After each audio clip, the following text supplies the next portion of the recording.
नमस्कार, जोहार। आप देख रहे हैं झारखंड स्वतंत्र खबर। हमारे साथ सामाजिक कार्यकर्ता बुद्धिजीवी अमरनाथ लकड़ा हैं। हम बात करेंगे आज इनसे कि सरना कोड को लेकर के कई दशकों से इसे आदिवासी समाज मांग कर रहे हैं, लेकिन अभी एक बात सामने आ रही है कि आदिवासी धर्म कोड के भी लोग मांग करने लगे हैं। तो हम अमरनाथ से यही जानना की कोशिश कर रहे हैं कि सरना कोड तो पहले से लोग मांग कर ही रहे थे, लेकिन ऐसे ही कहें कि सामाजिक संगठन एक धड़ जो है आदिवासी धर्म कोड मांग करने लगे। तो दोनों में क्या अंतर है? या आदिवासी धर्म कोड जैसे लोग बोल रहे हैं कि सरना जो पूजा स्थल है उसको लेकर के नाम है, तो केंद्र सरकार शायद उस पर असहमति जताती है, तो क्या आदिवासी धर्म कोड मिलेगा या फिर दोनों ऐसे ही एक आपस में रह जाएगा? दादा जोहार। जोहार। दादा, अभी सरना कोड और आदिवासी धर्म कोड के लेकर के कहीं ना कहीं आदिवासी अगुआ है जो आपस में सहमति नहीं बना पा रहे, या फिर कुछ और सोचेंगे इस पर? क्या आप कहते हैं इस पर? देखिए, सहमति नहीं बन रही है। कुछ लोगों का मानना है कि सरना कोड के ही नाम से धर्म दिया जाना चाहिए। कुछ लोगों का मानना है कि ये आदिवासी कोड के नाम से दिया जाना चाहिए। तो इसमें मेरी समझ जो है वो ये कहते हैं कि अगर हम लोग आदिवासी कोड के नाम से अगर धर्म मांगते हैं तो वो शायद मिलने का संभावना ज़्यादा बनेगा, क्योंकि अगर हम देखें तो हमारे देश में भील जनजाति सबसे ज़्यादा है, लगभग पौने 2 करोड़ के आसपास। हाँ। फिर गोंड जनजाति है लगभग 1.25 करोड़, वो भी हैं। उसके बाद फिर अन्य माने आधा दर्जन से ज़्यादा जनजाति हैं, समुदाय हैं जिनकी आबादी लगभग 50 लाख से ऊपर है। तो अगर हर एक जनजाति अपना अलग धर्म कोड मांगने लग जाएगा तो कभी भी केंद्र सरकार हो या राज्य सरकार हो उसको रिकॉग्नाइज नहीं करेगी। धर्म कोड अभी तक आप देखिए देश में सिर्फ 6 है, और अगर मान लीजिए 1 दर्जन और धर्म कोड हो जाएगा तो वो माने सरकार के लिए भी उसको मैनेज करना मुश्किल होगा। तो मुझको लगता है पूरे आदिवासी समुदाय के बेहतरी के लिए एक कॉमन नाम होना चाहिए। अगर सभी समुदाय के साथ मिलके उनसे चर्चा करके सरना कोड के नाम पे सहमति बनती है तो बेस्ट है। सभी लोग उस पर एक्सेप्ट करते हैं और उस नाम को आगे लेके चलते हैं तो उस नाम से मांग किया जाए। और अगर नहीं बनती है तो सभी लोगों के साथ एक सामूहिक चर्चा के बाद आदिवासी धर्म कोड के नाम पे भी आगे बढ़ना चाहिए, मुझको लगता है। क्योंकि जितना देर होता जाएगा उतना हम लोग अपनी चीज़ों को खोते चले जाएंगे। आज हम कहते हैं देश में 10 करोड़ आदिवासी है देश में 10 करोड़ आदिवासी है, लेकिन हम लोग एकजुट नहीं हैं। वो अलग ग्रुप अलग है, गोंड अलग है, संताल अलग रह रहे हैं, उरांव अलग रह रहे हैं। तो सभी लोगों को मुद्दों पर एक साथ लाने के लिए एक कोड का बहुत ज़रूरत है देश में। 10 करोड़ पब्लिक जो है एक कोड के अंदर आ जाए, एक छत्र छाया के अंदर आ जाए तो उनकी किसी भी बातों को नज़रअंदाज नहीं कर पाएगी। केंद्र सरकार हो चाहे राज्य सरकार हो चाहे यहाँ के पूंजीपति लोग हों, कोई उसको नज़रअंदाज नहीं कर पाएंगे, मुझको ऐसा लगता है। और इसमें ज़्यादा लेट ना करते हुए एक सहमति बना के जो भी हो उसको करना चाहिए, जो भी नाम सर्वसहमति से आए उसको। लेकिन कई अगुआ जो आदिवासी अगुआ हैं वो कह रहे हैं कि अगर आदिवासी धर्म कोड मिलेगा तो ईसाई या मुस्लिम जो आदिवासी बन गए हैं या कई और लोग जगह चले गए हैं वो भी उसका बेनिफिट ले लेंगे, ऐसा लगता है, इसलिए वो लोग सरना कोड की मांग कर रहे हैं। देखिए, धर्म कोड का मतलब हो गया आप जो एग्जिस्टिंग 6 धर्म हैं उससे एक अलग धर्म का कोड का मांग कर रहे हैं। तो जब कोई व्यक्ति ईसाई धर्म कोड के अंदर अपने आप को रजिस्टर करा चुका है, अगर आपको एक अलग धर्म कोड मिल जाएगा उसके बाद उसके पास सिर्फ एक ही ऑप्शन रहेगा ना, या तो आपके धर्म कोड को एक्सेप्ट कर ले या जहाँ है वहीं रहे। वहाँ रहेगा तो उसको लाभ नहीं मिलेगा, यहाँ आएगा तो लाभ मिलेगा। ये उसके ऊपर है चॉइस, क्योंकि बाय डीएनए वो आपके ही पूर्वजों का है। आपके ही पूर्वजों से मैंने उस धर्म को एक्सेप्ट किया या धर्मांतरित हुआ है, तो उतना तो हक बनता है उसका कि वो घर वापसी कर सके। अब चॉइस उसके ऊपर है। लेकिन दादा, जिस तरह से अब बात सरना कोड से अब आदिवासी धर्म कोड तक पहुंच गया, तो इसमें भी कुछ कई लोग राजनीतिक रंग बोलना कि जो रंगे हैं वो आदिवासी धर्म कोड की मांग कर रहे हैं, ऐसा आपको लगता है क्या? देखिए, 2 तरह की बातें होती है। किसी भी लड़ाई को आप लड़ेंगे तो 2 तरह की बात होती है। एक होता है आइडियलिस्टिक, एकदम जो ऐसा होना ही चाहिए, मैंने ऐसा होता तो अच्छा होता। और एक होता है प्रैक्टिकल, जो हो सकता है, संभावना है। तो प्रैक्टिकल चीज़ों को जब देखेंगे तो आपको यही समझ में आएगा कि केंद्र सरकार एक धर्म कोड से ज़्यादा धर्म कोड देने वाली नहीं है।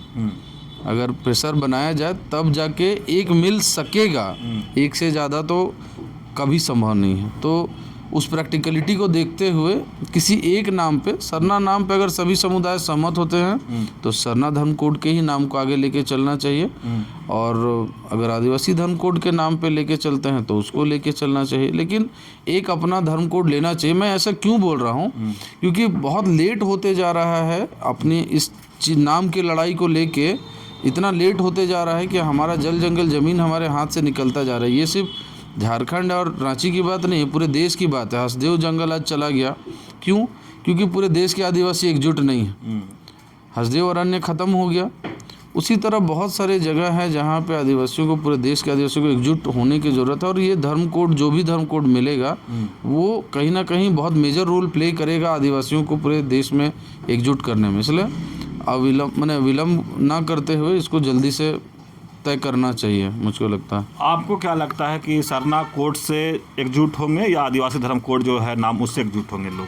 आपका क्या सहमति से बनेगा? बिल्कुल, सरना कोड से भी होंगे, आदिवासी कोड से भी होंगे, लेकिन तभी नहीं दादा, तभी हाँ एक सेकंड, सरना कोड जो है ना, ये झारखंड में लोग ये कर रहे हैं, लेकिन अगर भील की बात करें तो सरना कोड शायद नाम से वो तैयार नहीं हो, कि उनका कुछ अपना हिंदू मानते होंगे या कुछ और मानते होंगे, तो कैसे सहमति कर पाएंगे? नहीं, मैं वही चीज़ बोल रहा हूँ। ये तभी संभव है जब सभी लोग सहमत हों उससे, और सहमति असहमति तो बात विचार के बाद बनता है। तो पहले एक प्रयास होना चाहिए कि पूरे राष्ट्रीय स्तर पे हर एक राज्य, हर एक आदिवासी जनजातीय समुदाय के पास जाके यहाँ के प्रतिनिधित्व को वार्ता करनी चाहिए कि हमारे पास बृहद समस्या क्या है, और उसका समाधान हम ये देखते हैं, एकजुटता, यूनिटी, और यूनिटी के लिए हम ये चाहते हैं। आप लोग क्या इसमें कंट्रीब्यूट कीजिएगा, आप लोग साथ आइएगा, हम लोग कंधे से कंधे मिला के अपना जल जंगल ज़मीन, भाषा, संस्कृति, अपने इतिहास को बचाने के लिए क्या लड़ सकते हैं? हो सकता है 100 लोग में से 2 लोग ही समझें, लेकिन समझेंगे तो कुछ ना कुछ समाधान निकलेगा। लेकिन जिस तरह से सरना कोड की मांग के लिए कई दशकों से आदिवासी अभी तक प्रयासरत हैं, और अब इस बीच में अलग नाम का एक ही हो गया है कि आदिवासी धर्म कोड मांग रहेगा तो लोग पूरे आदिवासी समाज आएंगे। सरना कोड से लोग सरना धर्म मानने वाले ही साथ आएंगे, जैसे भील हैं, गौंड हैं, मीना हैं, सब साथ नहीं आएंगे, क्या उन लोग भी कुछ, कोई हिंदू धर्म मान लिए हैं, कोई कुछ। तो लोग ये अपना उनका कहना है, जो आदिवासी धर्म मांग रहे हैं उनका कहना है कि ये सब एक साथ लाने के लिए आदिवासी धर्म कोड से ही लोग साथ में आएंगे। सरना कोड सिर्फ झारखंड और कई छोटे कहीं छोटा संख्या में लोग हैं, इसलिए शायद सहमति नहीं बन पाएगा। इस पर आप छोटे संख्या में तो नहीं है, सरना धर्म मानने वाले भी लगभग 50-60 लाख लोग हैं। हाँ, सभी जगह हैं, झारखंड में है ना। लेकिन मैं वही चीज़ दोहरा रहा हूँ कि कोई भी चीज़ ना बृहद तौर पे होता है तो उसका कुछ इम्पैक्ट होता है। छोटे एक स्टेट लेवल पे होगा या एक कम्युनिटी लेवल पे होगा तो उसका इम्पैक्ट नहीं बना पाएंगे हम लोग, और अल्टीमेटली जल जंगल ज़मीन होगा, हमारा सरना मसना होगा, तब तो हम धर्म की बात करेंगे। अगर मान लीजिए हमारा सरना स्थल ही नहीं होगा, आज उदाहरण के लिए देख लीजिए हमारा सिरम टोली सरना स्थल, जो ऐतिहासिक जगह है, जो एक मान के चलिए ऐसा जगह है जो सदियों पहले भी था, सदियों बाद भी होना चाहिए था, लेकिन आज उसके ऊपर खतरा मंडरा रहा है, उसके लिए आंदोलन चल रहा है। तो मेरा बस यही कहना है कि जल जंगल ज़मीन होगा आपका, तभी आपका सरना स्थल भी होगा, आपका मसना भी होगा, आपका अखड़ा भी होगा, आपका हड़गड़ी भी होगा, क्योंकि सब ज़मीन पे ही होता है, हवा में कुछ नहीं होता है। तो ज़मीन बचाएंगे तभी होगा, और सरना धर्म कोड का लड़ाई भी तभी वास्तविक में रहेगा जब हम लोग यहाँ रहेंगे, हमारा ज़मीन यहाँ रहेगा और हम लोग रहेंगे, तभी होगा। तो इसलिए उसको सोच के कुछ फैसला लेना चाहिए, मुझको लगता है। तो ऐसे में तो केंद्र सरकार का भी आप लोग सरना कोड या ऐसा कहें कि आदिवासी धार्मिक पहचान देगा ही नहीं, क्या आप लोग आपस में बैठे, अभी तक न बैठे हैं, न सहमति बना पा रहे हैं? वही बात है, अगर सहमति बन जाएगी तो सरकार नहीं देगा ऐसी कोई बात नहीं है, उसको देना पड़ेगा। पूरे देश में 10 करोड़ जो सरकारी आंकड़ा है, 10-11 करोड़ आदिवासी हैं, और सबसे मज़े की बात है कि ऐसा नहीं है कि 150 करोड़ में 10 करोड़ ही तो हैं। ऐसा है कि जो क्षेत्र है वहाँ पे लगभग आदिवासियों की संख्या, जैसे नॉर्थ ईस्ट हो गया, छत्तीसगढ़, उड़ीसा, झारखंड, मध्य प्रदेश, गुजरात, जो अनुसूचित क्षेत्र हैं वहाँ पे आदिवासियों की संख्या बहुत अच्छी है। 50%, 70%, 75, 80% तक है कहीं कहीं। तो वैसे जगहों पे उनका डोमिनेंस तो है, और मज़े की बात है कि उन्हीं जगहों पे खनिज है, उसी से पूरा देश चल रहा है। जहाँ जहाँ आदिवासी तो वहीं खनिज है। अगर आज आदिवासी अपनी मांग पे अड़ जाए तो सबको झुकना पड़ेगा। ये चीज़ शायद आदिवासी समुदाय के सभी लोग अभी तक नहीं समझ पाए हैं, वरना मैं अपने जो मुझको जानकारी जितनी है उसके अनुसार कहता हूँ कि अगर आदिवासी 10 करोड़ ही आदिवासी अगर मांग कर दे तो 150 करोड़ को झुकना पड़ेगा। चलिए, अभी आप सुन रहे थे बुद्धिजीवी या कहें सामाजिक कार्यकर्ता कहें अमरनाथ लखड़ा जी की बात। सरना कोर्ट की मांग बहुत दशकों से जैसे चल ही रहा था, अभी भी लोग मांग कर रहे हैं, लेकिन अभी जो कुछ दिन से आदिवासी धर्म कोड के भी लोग मांग करने लगे हैं और अपना अपना हिसाब से लोग तर्क दे रहे हैं। लेकिन इनका कहना है कि जब तक पूरे देश का आदिवासी एक मंच पर आके सहमति नहीं बनता है तो केंद्र सरकार जितने भी आदिवासी के ये हैं वो उतना तो कोड दे नहीं सकता है। और ऐसे भी लेकिन है कि जिस तरह से आदिवासी समाज एकजुट कब होंगे, केंद्र सरकार के पास एक नाम लेके कब जाएंगे, ये तो देखने वाली बात होगा। लेकिन जिस तरह से लगातार आदिवासी धार्मिक पहचान की मांग जो कर रहे हैं कब मिलता है ये भी देखना होगा। लेकिन केंद्र सरकार जिस तरह से लोग शायद कहे हैं कि एक नाम लेकर के आप आइए फिर हम लोग उस पर विचार करेंगे। तो इस तरह खबर को देखने के लिए आप झारखंड स्वतंत्र खबर से जुड़े रहिए। जोहार, नमस्कार।